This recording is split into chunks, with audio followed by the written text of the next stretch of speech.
I'd just give you a really quick room tour. I'm actually filming this on the day that we're leaving, so the room hasn't been this tidy the whole time we've been here, but it's nice and tidy now. So let's take a look. So we're starting at the front door, which is nice. And then we come through into the main sleeping area. So we have a double bed, TV, a couple of chairs. We actually got upgraded. So we're staying at the Blue Lagoon Village in Kos in Greece. And we actually got upgraded, which is very nice. We have our sort of walk-through wardrobes. We've got loads of wardrobe space there. Hello. So yeah, so there, the door's there, and then you have the wardrobe to your left, the sort of sleeping bit to the right, and then you have the bathroom. So this is massive. So we have a bath with a shower. We have a nice big sink. We have another shower here and the toilet. And then there's two ways to get onto the balcony. So you can literally go through the bathroom onto the balcony where you find the hot tub. So this is our upgraded room option. And we've been in this every night. And the view on the balcony is absolutely stunning. So you can see all over the hotel. I mean, the hotel's absolutely humongous. But yeah, a fantastic, gorgeous sea view. And as I say, you can go to the balcony through this door, but you've also got sliding patio doors, which takes you back through to the bedroom. So that's our room here in Kos. Hope you like it. And we'll get on to the rest of the video.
So we're having a beach day today, and all morning me and Scott have been thinking about all the ways we save money when it comes to booking a holiday. So I have a long list here, and I thought while we're relaxing in the nice sunshine that I would take you through what we do. Okay, so I've broken them down into 4 sections. So first we have like pre-booking, then we have hotels, then we have booking and packing, and last sort of other tips. Okay, so first thing on the list, before you book anything, you need to make sure that you have a budget for how much you want to spend per person. So this year we saved 1,700, and that's for the holiday, as like the flights, the hotel, and the food and drink. So we go all inclusive, and we save this throughout the year. So if you don't know how much to save, you can either think about it in 2 ways. So you could have a look at some previous holidays that you've gone on and how much you booked those for, or you can look at holidays that you want to go to next year, see how much they are kind of roughly now, and then give yourself a ballpark for that amount of money to save up for next year. So if you are wanting to go to holiday in 2023, definitely start saving now, spread it throughout the year, and make sure you have your budget and you can stick to that. The next thing you want to do is think about when you want to go. So we don't have children, so we always go in September, early October for our holiday, which is out of the peak holiday season. So our holidays are always a little bit cheaper. Obviously that's not realistic for everybody, which I completely understand. But when you're booking your flights, you know, we have a look when we've found a hotel we like at the little flight calendar thing that they normally have, and you know, it could be 40 quid cheaper to go the week before or the week after, and it could be up to 70 quid cheaper to fly on a Wednesday rather than a Saturday. So if you're flexible in your dates, and if you can be flexible like what time of week you travel and which week in that sort of date range that you've identified, you can, you know, end up saving yourselves, you know, 50 to 100 pounds per person just by giving yourself that bit of flexibility, and that can really help. But again, you know, it's, you know, that can be quite dependent on the situation. So when you have your budget in mind, you have your sort of dates in mind, or your rough dates, then I think the best tip that I can give you to save money is to make sure when you're looking at your website to filter by the maximum amount you can afford per person, and that really helps you know, make sure you're not going to overspend on your budget, and you're not going to get tempted to look at a hotel that's, you know, £2,000 per person when you only have £1,000 to spend in total. And sort of the last tip I have when it comes to sort of the pre-booking bit is, well, and it came in handy specifically for this holiday, but it's to just double check if you're going to get good temperatures and kind of the amount of sunlight that you're going to be getting. You know, we're travelling in October, so you know, it can be quite hit and miss. So we just made sure that we did a quick Google search and found where's the hottest temperatures in Europe in late October, or mid to late October. And, you know, and Greece was one of those places, so that really helped us pick a destination to make sure that we have a cheaper holiday, because it's quite far out of season, but also still a really nice, hot, lovely summer holiday, as you can see from behind me. So yeah, those are my sort of tips pre-booking. Okay, so I'm by the pool now, and I thought it would be a perfect time to talk you through what our non-negotiables are for picking a hotel. So the first non-negotiable we have is having a good pool scene. This hotel in particular has 7 different pools. One is behind me, so that's really great and gives you lots of different options.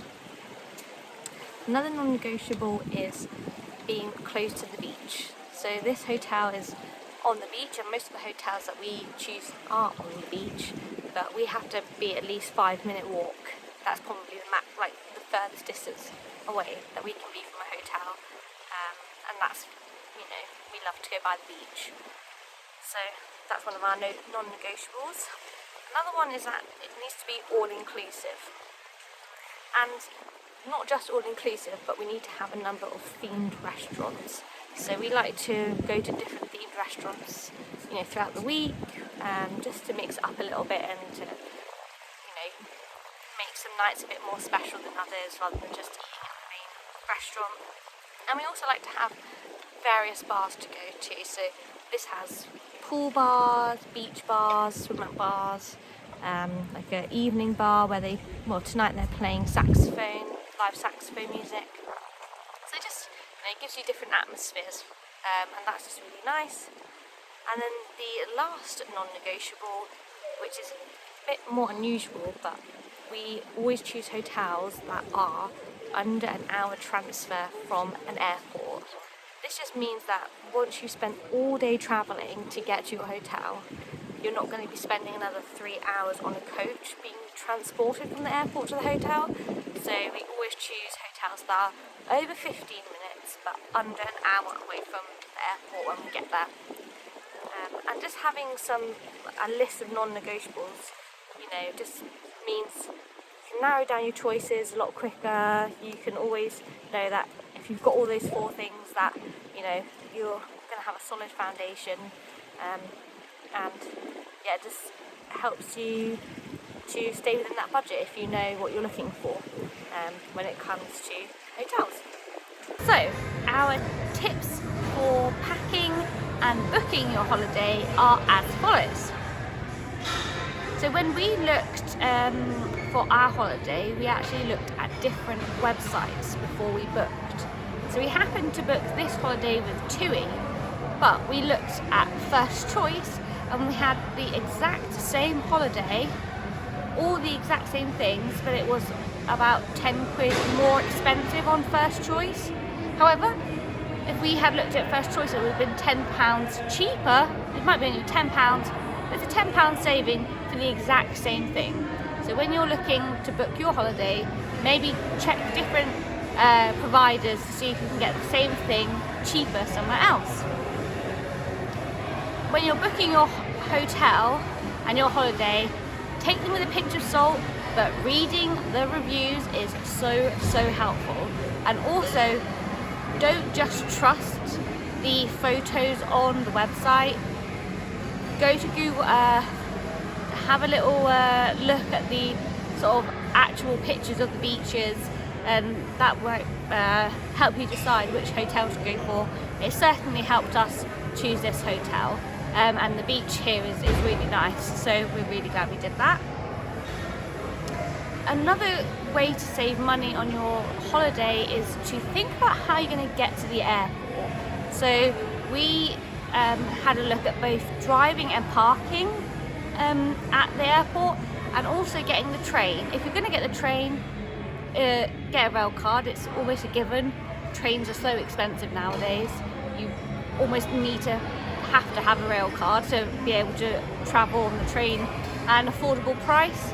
But if your flight times are not going to be suitable for getting the train, it might be cheaper to drive. So just double check flight times, try and match up, the cheapest option.